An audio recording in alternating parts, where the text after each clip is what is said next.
Salam, bienvenue en islam. N'oubliez pas de vous abonner afin de suivre nos activités sur YouTube, Facebook, Instagram et Twitter.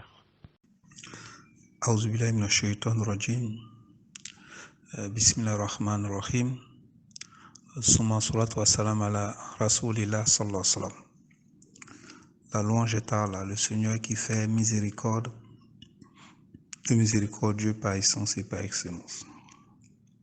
Nous continuons jusqu'à la fin des temps de le louer, de le glorifier, de lui demander sa paix, sa bénédiction sur Mohammed sallallahu alayhi wa sallam, sur ses valeureux compagnons, sur tous ceux-là qui les ont suivis et qui les suivront sur le chemin de l'islam, le chemin de la vérité, le chemin de la rectitude jusqu'au jour du dernier jugement. Nous attestons qu'il n'y a d'adoration valable et licite qu'envers Allah. Nous attestons que Mohammed sallallahu alayhi wa sallam est son messager et prophète. Celui qu'Allah guide est celui-là qui est le bien guidé.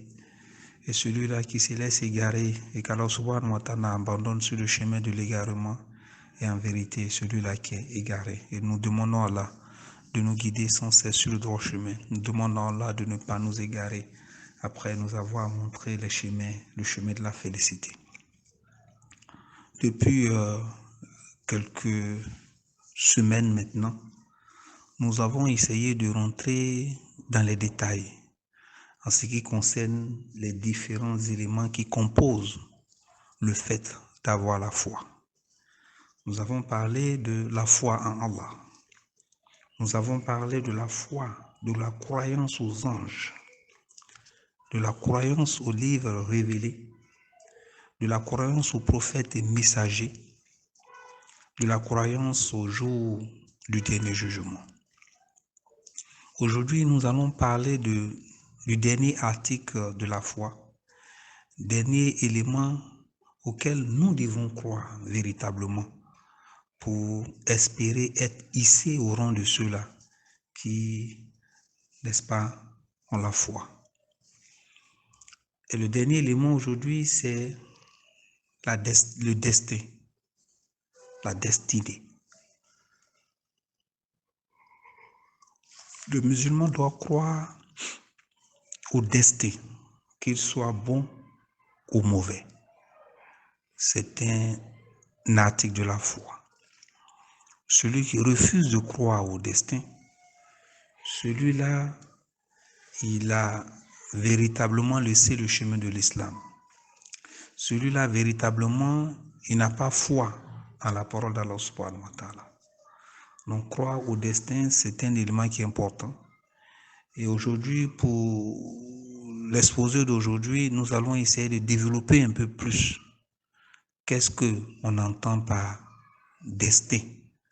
Quand on demande de croire au destin, cela ramène véritablement à quoi?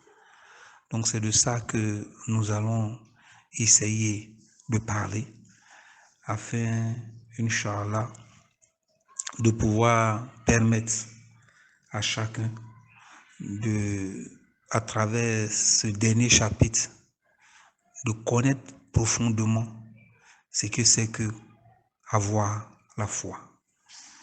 Qu'Allah subhanahu wa ta'ala nous accorde la foi, qu'Allah subhanahu wa ta'ala nous permette de nous retrouver tous les jours comme nous le faisons dans ce genre de cercle d'échange pour pouvoir maîtriser, connaître notre religion.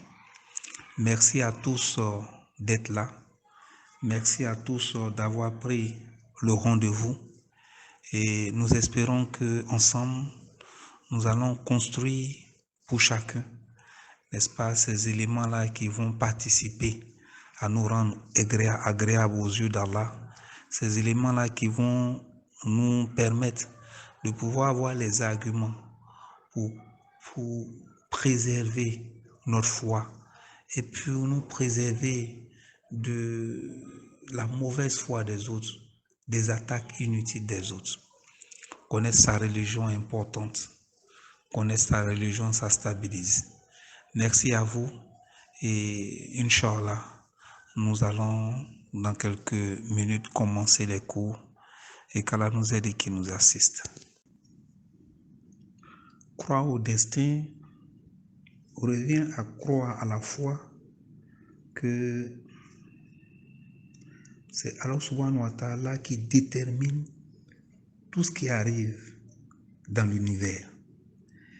Et aussi que le déroulement des choses est conforme à la science et à la sagesse d'Allah subhanahu wa ta'ala.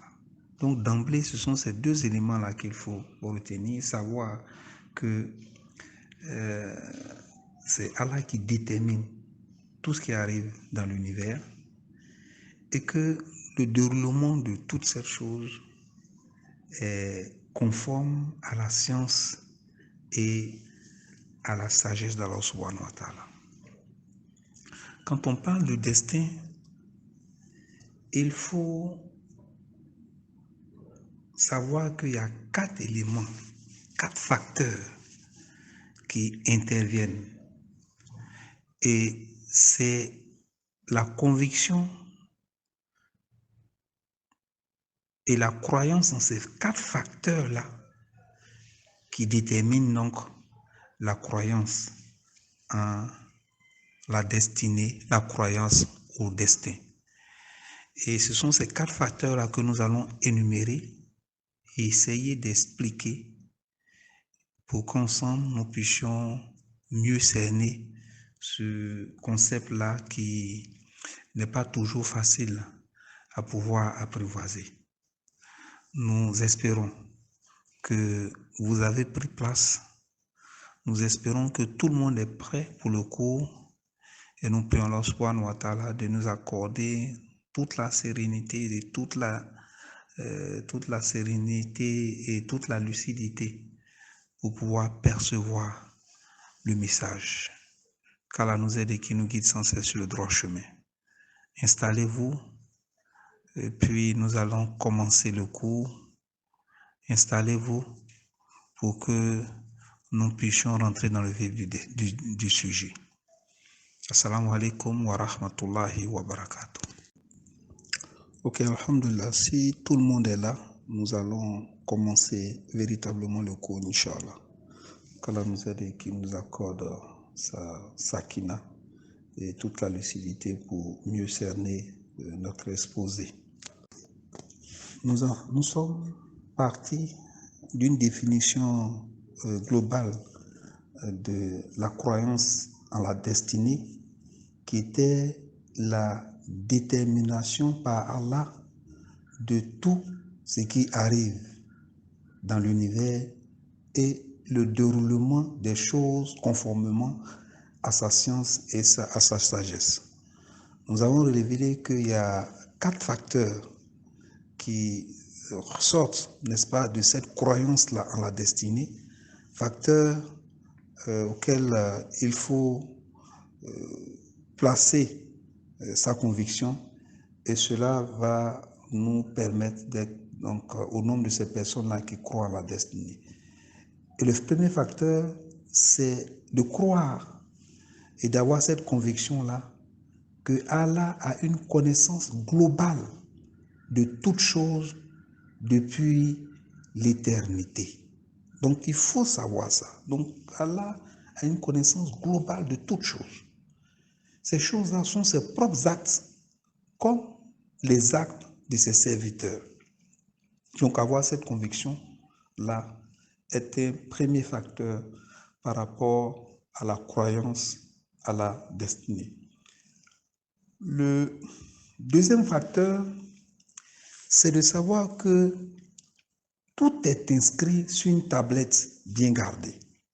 Donc tous les actes que les êtres humains vont accomplir, tous ces actes-là ont été déjà inscrits sur une tablette bien donnée. Ça, il faut avoir cette conviction-là. C'est ça, croire en la destinée.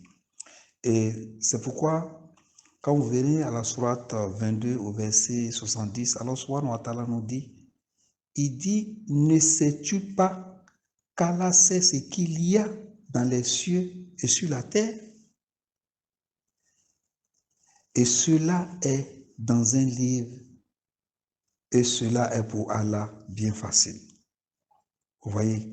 Donc, alors, subhanahu wa ta'ala nous indique que tout ce qui est sur la terre, tout ce qui est sur la terre et tout ce qui est dans les cieux est confiné dans un livre.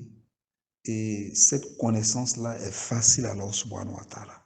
Donc, le musulman doit avoir cette conviction-là que tout ce qui est connu, tout ce qui se déroule aujourd'hui est déjà inscrit, n'est-ce pas, dans un grand livre, bien avant notre arrivée dans Dunya. Dans un hadith rapporté par Abdallah bin Amr bin Asr, radiallahu anhu, le prophète sallam dit, Allah a inscrit les destins des créatures 50 ans avant la création des cieux et de la terre. Donc, vous voyez, donc 50 ans avant la création des cieux et de la terre, Allah subhanahu wa ta'ala a défini, n'est-ce pas, a inscrit le destin des créatures. Donc ça, il faut le savoir. Ça, il faut avoir cette conviction-là que ces choses-là n'échappent pas donc à Allah subhanahu wa ta'ala. Le troisième élément qu'il faut retenir ici, c'est de savoir que rien ne peut exister sans la volonté d'Allah. Rien. Rien ne peut exister sans la volonté d'Allah subhanahu wa ta'ala. Et c'est pourquoi dans la sourate Ali Imran, la sourate 3 au verset 5, Allah subhanahu wa ta'ala dit rien de ce qu'il y a sur la terre ou dans les cieux n'est caché à Allah subhanahu wa ta'ala. Est-ce que vous comprenez? Donc rien n'est caché à Allah. On ne peut rien cacher à Allah. On ne peut pas se cacher pour faire quelque chose qui va échapper, n'est-ce pas, au contrôle d'Allah subhanahu wa ta'ala. Donc ça, dans la croyance à la destinée, on doit avoir cette conviction-là, savoir cela, que rien sur cette terre dans les cieux, rien dans ce que Allah subhanahu wa ta'ala a créé ne peut s'exécuter, ne peut prendre forme sans que Allah subhanahu wa ta'ala n'est pas au courant. Vous voyez, dans un hadith, le prophète dit, si tout le monde entier s'associe pour faire un bien, pour te faire un bien, ils ne te feront que le bien qu'Allah subhanahu wa ta'ala a voulu. Si tout le monde entier s'associe pour te faire un mal, ils te feront le mal qu'Allah subhanahu wa ta'ala a voulu. Donc vous comprenez que rien, on ne peut rien faire qui échappe à Allah subhanahu wa ta'ala. On ne peut rien faire que dont Allah subhanahu wa ta'ala n'a aucune connaissance. Et ça, il faut le retenir, il faut le marquer en couleur. Et ça fait partie donc, de la croyance en la destinée. Le quatrième et dernier facteur ici, c'est de savoir que tous les êtres, toute la créature, toutes les créatures ont été créées par Allah subhanahu wa ta'ala. Et ça, il faut le savoir, il faut avoir cette conviction-là. Allah subhanahu wa ta'ala nous dit dans la Sourate 39, verset 62, Allah est le créateur de toutes choses et de toutes choses, il est garant. Il nous dit à la Sourate 36, verset 96, alors que c'est Allah qui vous a créé, vous et ce que vous fabriquez. Donc, tous ces éléments-là pour nous faire comprendre que c'est Allah le créateur. Tous les éléments qu'on va prendre pour fabriquer, pour concevoir, tout ça aussi vient d'Allah subhanahu wa ta'ala. Rien ne vient du néant. Tout a été établi par Allah subhanahu wa ta'ala. Tout a été mis à notre service par Allah subhanahu wa ta'ala. Et tout ce qui existe dans les cieux et sur la terre, c'est la création d'Allah subhanahu wa ta'ala. Donc c'est d'avoir cette conviction-là, c'est d'avoir cela en tête et c'est toute cette conviction-là qui va, n'est-ce pas, construire notre croyance en la destinée, notre croyance au destin. Le quatrième et dernier facteur ici, c'est de savoir que tous les êtres, toute la créature et toutes les créatures ont été créées par Allah subhanahu wa ta'ala. Et ça, il faut le savoir, il faut avoir cette conviction-là. Allah subhanahu wa ta'ala nous dit dans la Sourate 39, verset 62, Allah est le créateur de toutes choses et de toutes choses, il est garant. Il nous dit à la Sourate 36, verset 96, alors que c'est Allah qui vous a créé, vous et ce que vous fabriquez. Donc, tous ces éléments-là pour nous faire comprendre que c'est Allah le créateur. Tous les éléments qu'on va prendre pour fabriquer, pour concevoir, tout ça aussi vient d'Allah subhanahu wa ta'ala. Rien ne vient du néant. Tout a été établi par Allah subhanahu wa ta'ala. Tout a été mis à notre service par Allah subhanahu wa ta'ala.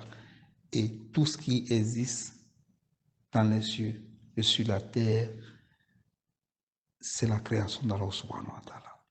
Donc c'est d'avoir cette conviction-là, c'est d'avoir cela en tête, et c'est toute cette conviction-là qui va, n'est-ce pas, construire notre croyance en la destinée, notre croyance au destin.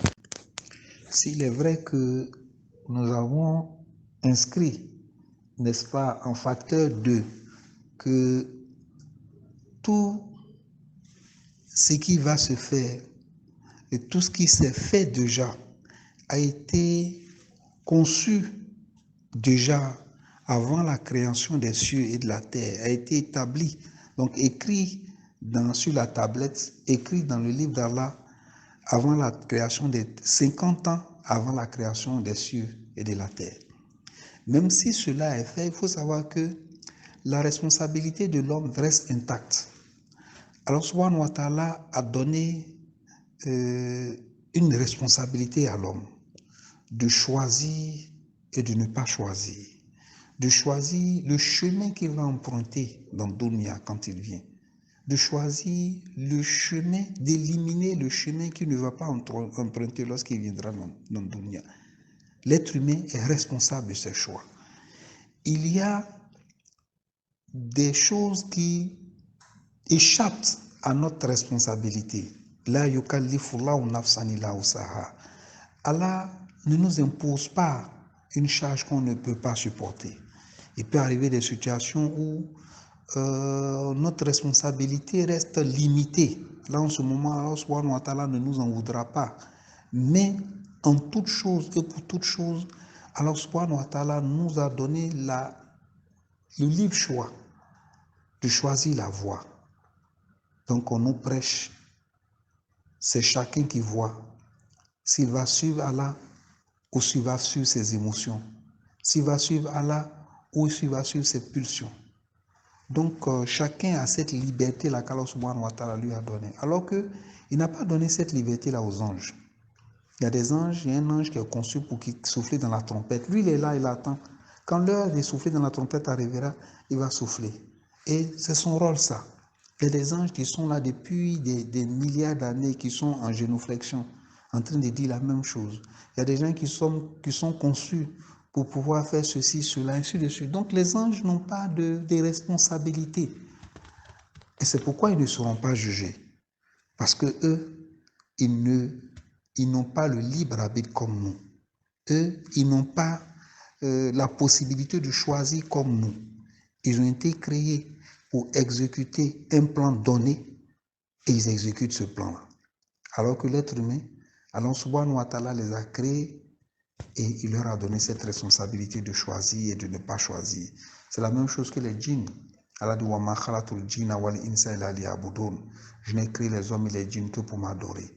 Donc tout cela ont des actes, ont des comptes à rendre parce qu'Allah subhanahu wa ta'ala leur a donné le libre arbitre. Donc c'est ce qu'il faut savoir.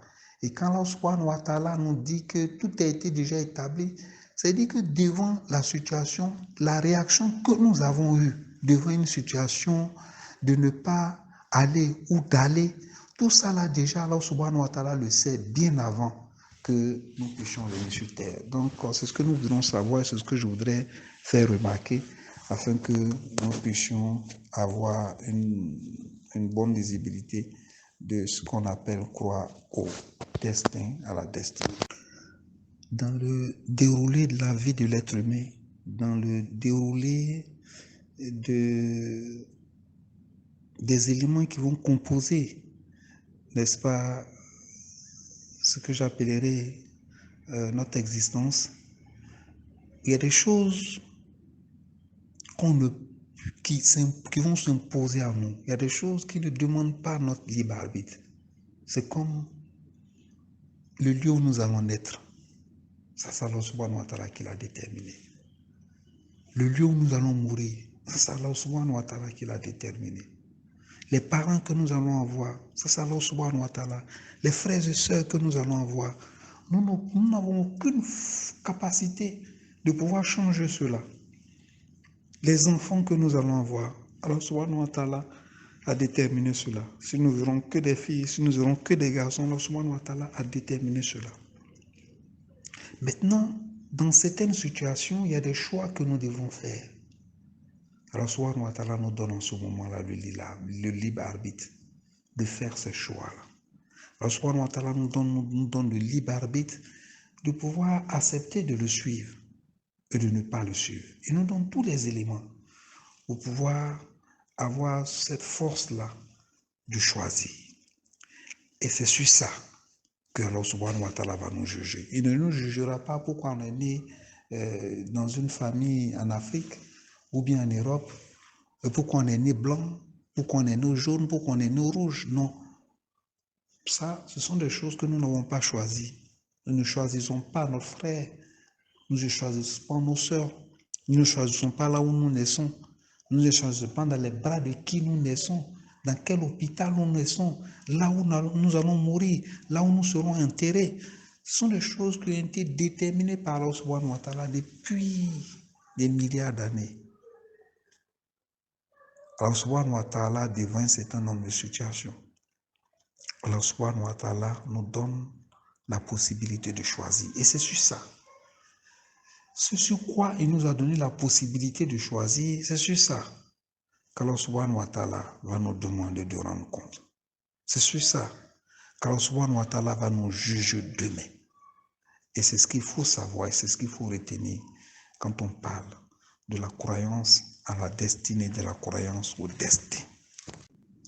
Vous voyez, qu'Allah subhanahu wa ta'ala a déterminé à un temps X que vous allez faire un accident ou que vous allez échouer à un examen ou que vous serez trompé, occupé par votre conjoint. C'est ce que Allah subhanahu wa ta'ala a déterminé dans votre vie. Et c'est ça, le décret dans votre vie. Maintenant, quelle sera votre réaction en face de tout ça lorsque vous échouez à un examen? Quelle sera votre réaction dans ce que Allah subhanahu wa ta'ala a déterminé pour toi? Tu vas te rebeller parce que Dieu a fait que tu as échoué, ou tu vas continuer à adorer Allah subhanahu wa ta'ala? Lorsque tu fais un accident, tu vas penser que si tu as fait l'accident, c'est parce que Dieu ne t'aime pas. Si tu as fait l'accident, c'est parce que c'est les sorciers du village qui ont créé cela. Non. C'est Allah subhanahu wa ta'ala qui a déterminé ça dans ta vie. Maintenant, comment tu réagis en face de telle situation? Comment tu te comportes en face de cette situation? C'est la réalité qui donc s'impose à nous et c'est ça qu'Allah subhanahu wa ta'ala va juger. Cette réaction que tu as en face des choses de la vie, en face de ces choses-là qu'Allah subhanahu wa ta'ala a déterminé pour toi, qui a été déjà définie depuis des années. Comment tu te comportes? Tu nais dans une famille pauvre. C'est Allah subhanahu wa ta'ala qui a voulu que tu nais dans cette famille-là depuis avant que tu ne naisses. il a déterminé que c'est dans une famille pauvre que tu es. Est-ce que tu vas accepter cette situation-là? Ou bien tu vas te rebeller? Ou bien tu vas devenir un gangster? Tu vas te rebeller contre les riches, attaquer les riches, voler les riches, dépouiller les riches. Quelle sera donc ta réaction? Est-ce que parce que Allah a voulu que tu naisses dans une famille riche, que tu as pensé que tu es meilleur que ceux qui sont pauvres, que tu as pensé qu'Allah subhanahu wa ta'ala t'a élevé au-dessus de d'eux, et que c'est parce que tu es un homme exceptionnel que Dieu t'a mis là? Quelle est la réaction que tu développes en face de ces décrets-là de Allah subhanahu wa ta'ala? En face de ces situations-là qu'Allah subhanahu wa ta'ala a mis dans ta vie? C'est ce que Dieu regarde pour chacun de nous. Et c'est sur ça que nous serons jugés.